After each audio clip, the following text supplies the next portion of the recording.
Volume 1, Chapter 28, The New England Confederation.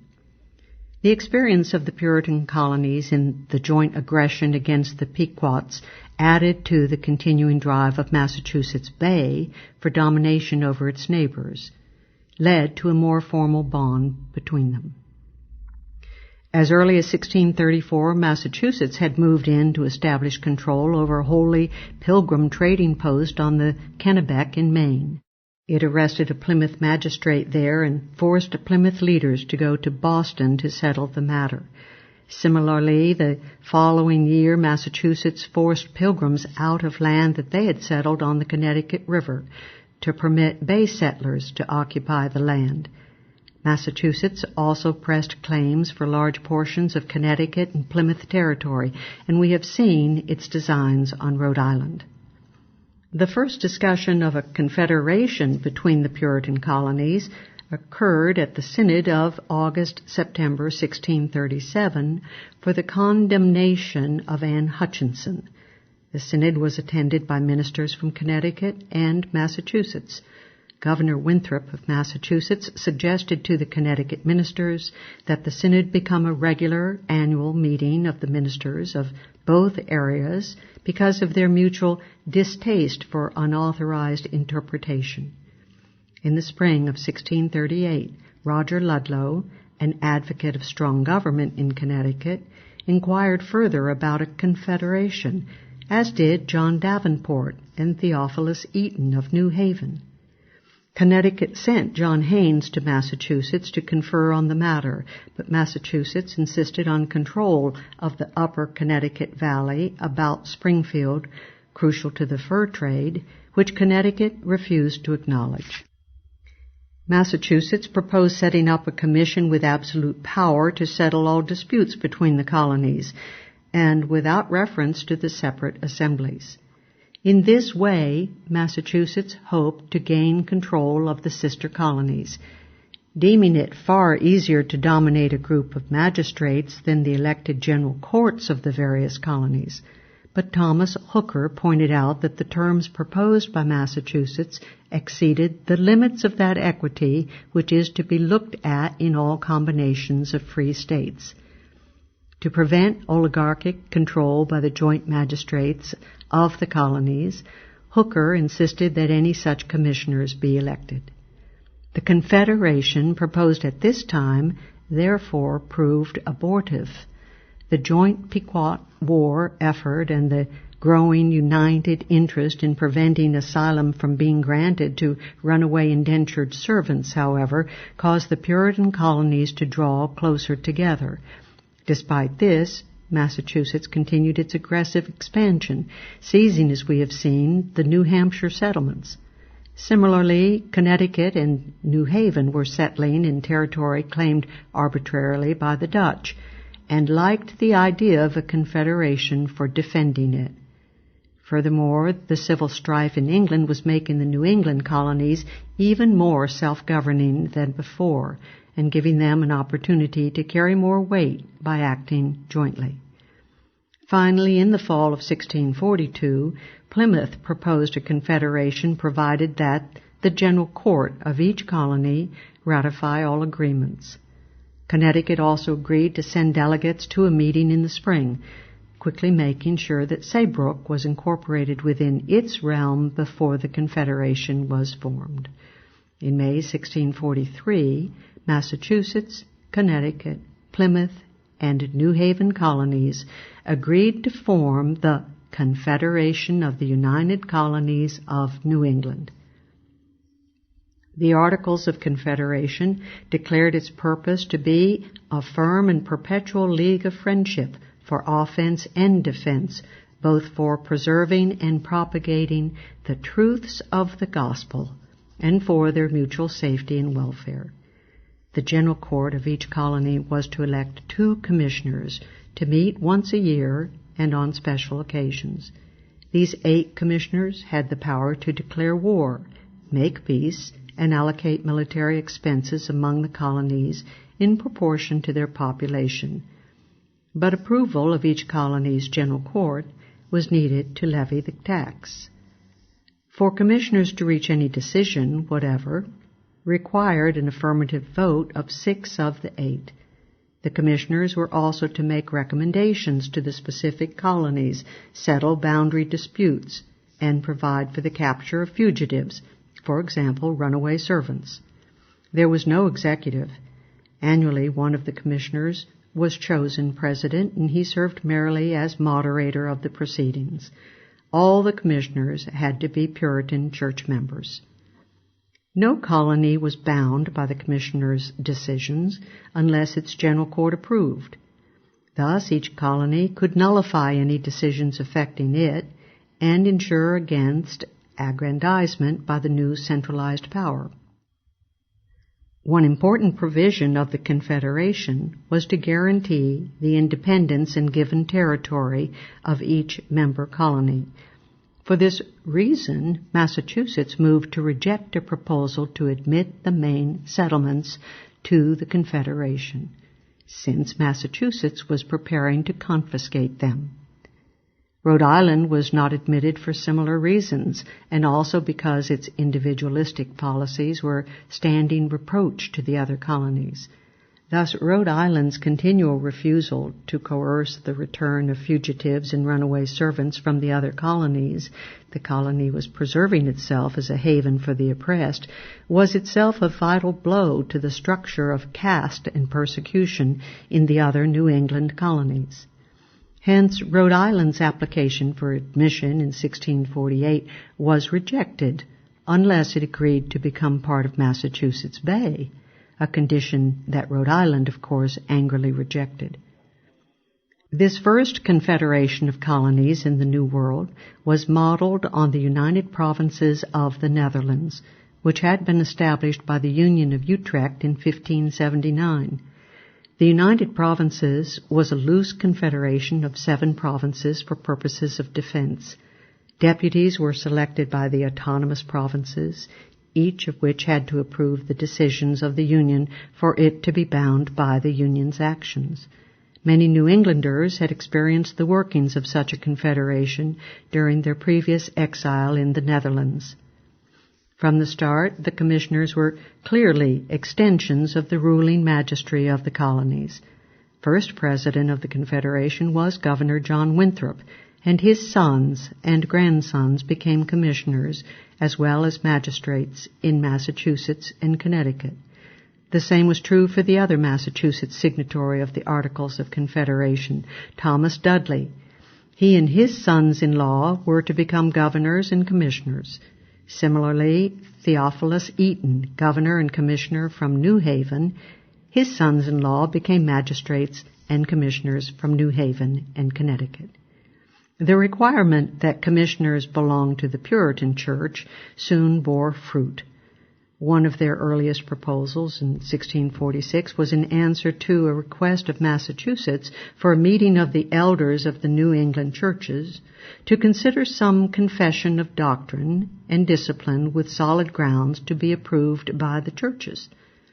After the Westminster Assembly in England adopted the Westminster Confession of Faith, 1647, which espoused Presbyterianism, a synod was held at Cambridge, Massachusetts in 1648, the same year in which the Cambridge Platform of the Church was issued. The platform accepted the Westminster Confession and provided that adultery, blasphemy, venting corruption and pernicious opinions are to be restrained and punished by the civil authority.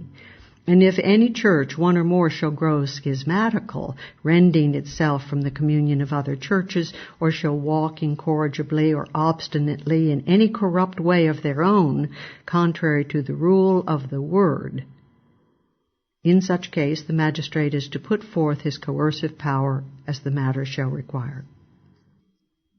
The Massachusetts path of persecution had been confirmed by the United Colonies. The commissioners of the Confederation also levied an annual contribution on the towns of the colonies for the support of Harvard College. After the massacre of the Pequots, the Narragansetts became the main body of Indians in southern New England. We have seen how Massachusetts and the United Colonies tried to take over Warwick and the Narragansetts, only to be foiled by the submission of the Narragansetts to England through Samuel Gorton. The United Colonies, however, struggled hard to conquer the Narragansetts. In 1645, Miles Standish led a Confederation force into Rhode Island to beat the Narragansett Indians into a sober temper. Foiled by Roger Williams's negotiation of peace and neutrality with the Indians, the enraged Standish threatened to seize any settler helping the Indians. The Confederation scarcely fulfilled the high hopes of its founders, and largely because of continuing difficulties between Massachusetts and its fellow colonies, with Massachusetts aggressively pressing its claims against the others. Thus, Massachusetts and Connecticut quarreled over the land taken from the Pequots. For years, Massachusetts claimed the lands, granting large tracts to Governor Winthrop's son John Jr., an assistant of the colony. Young Winthrop was even granted governmental power over his plantation. Finally, after the senior Winthrop's death in 1649, his son accepted Connecticut jurisdiction and was soon to become a long-term governor of his adopted colony. A more important rift occurred over Springfield, the northernmost settlement on the Connecticut River. Geographically, one of the Connecticut towns, Springfield, as the uppermost town on the river, was critically important in the beaver trade with the Indians. In the late 1640s, Connecticut levied a river tax on the various towns to finance its hastily purchased Fort Saybrook. Springfield, led by its virtual manorial lord William Pynchon, refused to pay the tax, pointing out that it had joined Massachusetts upon the creation of the New England Confederation and was therefore outside Connecticut's jurisdiction. Massachusetts had appointed Pynchon as chief judge and magistrate. He ruled Springfield and had a right of appeal to the Court of Assistance of the colony at Boston. To strengthen its claim on Springfield, Massachusetts now accepted deputies from the town to its general court. Massachusetts, of course, backed Springfield's refusal to pay and persisted in defying the Confederation agreement to submit all such disputes to arbitration. Massachusetts also retaliated by taxing products of the other New England colonies entering Boston. For the remainder of the century, Springfield continued as a virtually independent republic, loosely under Massachusetts and governed by Pynchon and his son John. Springfield, indeed, set up its own frontier trading post at such new settlements as Westfield, Hadley, and Northampton. Massachusetts also took the lead in aggressive actions of the United Colonies against other English colonies, for example, breaking off trade with Virginia, Bermuda, and Barbados for daring to continue their support of the Royalist cause. Most of the friction between Massachusetts and the other colonies occurred over acts of imperial aggression by one or the other against their French neighbors to the north or the Dutch to the south. The first confrontation occurred with the French. After the Virginians had sacked the French Jesuit settlement at Port Royal in 1613, the French created the Company of New France, with Cardinal Richelieu, chief minister to Louis XIII, as president. Richelieu granted his own company feudal rule of the land and a monopoly of the fur trade. England conquered the Acadian and some other Canadian settlements from France in the War of 1627-29, but these areas were restored in 1632 in return for a large dowry from the French bride of the English king Charles I. By 1643, a virtual war had broken out between two French claimants to the rich prize of Acadia, especially to the fur monopoly and the feudal tenure. The losing claimant, Claude de la Tour, appeared at Boston in 1643, and Governor Winthrop and a few of the ruling oligarchs decided to give de la Tour secret support for an expedition against the French governor. In defiance of legality, this crucial matter was referred neither to the General Court nor to the commissioners of the new Confederation of the United Colonies. Winthrop and the others did not submit the issue because they knew that this rash interference in French affairs would have been rejected. The purpose of the affair was to have a clique of Boston merchants join in plunder and gain a share in the fisheries and the tempting Acadian fur monopoly. The ignominious failure of the expedition swelled the rising opposition to the scheme in Massachusetts, an opposition led by the competing merchants from Salem and other outlying towns, and Winthrop was temporarily deposed in the 1644 election. Leader of the opposition to the Acadian adventure was Richard Saltonstall, a merchant of Ipswich, north of Salem. Still, the raiders did manage to plunder the plantation of the French governor, Charles d'Aulnay, and to bring back the booty to be sold at auction in Boston. The proceeds of the auction were divided among the raiders. The new governor, John Endicott, however, proclaimed the neutrality of Massachusetts in the intra-French war and offered d'Aulnay satisfaction. The commissioners of the United Colonies met in the fall of 1644 and sternly forbade all such secret plundering expeditions in the future. Finally, Massachusetts signed the Treaty of Boston with d'Aulnay in the fall of 1644, providing that the English in Massachusetts and the French in Acadia have a right to trade freely with each other and with any other peoples, and also providing that any disputes between the two parties be settled by peaceful means. In the conflicts with the Dutch, on the other hand, it was the southern New England colonies that yearned to plunder the Dutch, and it was Massachusetts that held back from a war in which it was not economically concerned. Connecticut and New Haven were early embroiled in problems with the Dutch. The original Dutch fort at Hartford was surrounded by English settlers, and the English pressed on to eastern Long Island. Such settlement was in itself highly legitimate, but this was not true of the accompanying political claims for governing these areas. New Haven also clashed with the Dutch and Swedes in the Delaware settlements and was bitter not only at the Swedish and Dutch fur monopoly, but also at the Dutch for granting of asylum to runaway servants of the New Haven colonists. The governor of Dutch New Netherland, Peter Stuyvesant, and the commissioners of the United Colonies concluded the Treaty of Hartford in 1650, supposedly settling the large part of the disputes between them. The English were granted sovereignty over all land east of Greenwich, Connecticut, except for Fort Good Hope, Hartford, and over all of Long Island east of Oyster Bay. England, however, refused to ratify the treaty or to recognize any Dutch territory in America, and within a year, New Haven, backed by the United Colonies, attempted further expansion on the Delaware.